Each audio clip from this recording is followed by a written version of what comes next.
Motor Y16 ni bateri dah kong, jadi paksalah beli bateri baru. Nak tahu jenama apa? Jom kita tengok. Okey, apa di dalam? Ini dia jenama Ti-X Heavy Duty. Pasti barang baik ni. Siap ada skru dan screwdriver yang comel ni. Comel sangat. Beli bateri tempat lain dapat tak ni? Tak dapat kan? Okey. Untuk model apa?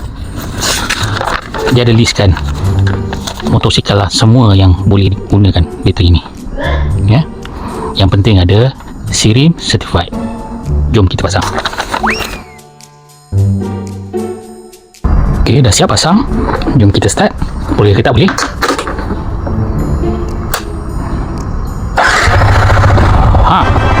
Terbaik. Kalau beli bateri di kedai, harga dah 90, 100 lebih. Ini baru RM60 je. Tekan beg kuning.